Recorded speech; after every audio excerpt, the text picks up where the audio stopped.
Hi welcome to Andhraprabha. నేను సాయి. వాలంటీర్లకు YCP ప్రభుత్వం కీలక ఆదేశాలు ఇచ్చింది.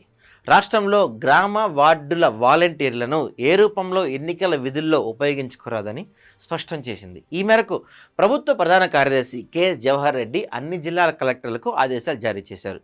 ఎన్నికల ప్రక్రియకు వారిని పూర్తిగా దూరం ఉంచాలని స్పష్టం చేశారు. అన్ని రకాల ఎన్నికల విధుల నుంచి వారిని తక్షణమే తొలగించాలని అన్నారు.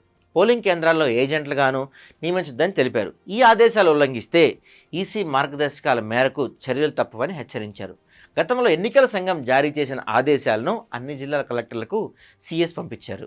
వాలంటీర్లను ఎన్నికల ప్రక్రియకు దూరంగా ఉంచాలన్న సిఈసి ఉత్తర్వులను ఉల్లంఘిస్తే వారిపై చర్యలు తీసుకోవాలని సిటిజన్ ఫర్ డెమోక్రసీ చేసిన విజ్ఞప్తిపై తగు నిర్ణయం తీసుకోవాలని సిఈసిని హైకోర్టు ఆదేశించింది. వాలంటీర్లు ఎన్నికలకు పూర్తిగా దూరం ఉంచాలన్న ఉత్తర్వులపై అధికారులు ఉదాసీనంగా వ్యవహరిస్తున్నారన్న సిఎఫ్డి కార్యదర్శి నిమ్మగడ్డ రమేష్ కుమార్ హైకోర్టులో వ్యాజ్యం వేశారు. దీనిపై విచారించిన ధర్మాసనం 3 వారాల్లో తగు నిర్ణయం వెలువడించాలని కేంద్ర ఎన్నికల సంఘాన్ని ఆదేశించింది. ఈ క్రమంలో ప్రభుత్వం వాలంటీర్లను పూర్తిగా ఎన్నికల విధుల నుంచి తప్పిస్తూ ఆదేశాలైతే జారీ చేసింది. ఎన్నికల విధుల్లో వాలంటీర్లను ఉపయోగించొద్దని, వారిని పోలింగ్ ఏజెంట్లుగా అనుమతించొద్దని గతంలోనే సిఈసి స్పష్టమైన ఆదేశాలు జారీ చేసింది.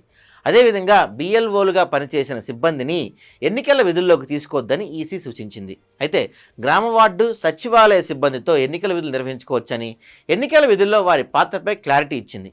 సచివాలయ సిబ్బందికి ఓటర్లకు వేలుకి ఇంకుపూసే విధులు అప్పగించవచ్చని స్పష్టం చేసింది. వీటికి అదనంగా మరే ఎన్నికల విధులను వారికి అప్పగించకూడదని ప్రధాన ఎన్నికల అధికారికి ఈసీ సూచించింది.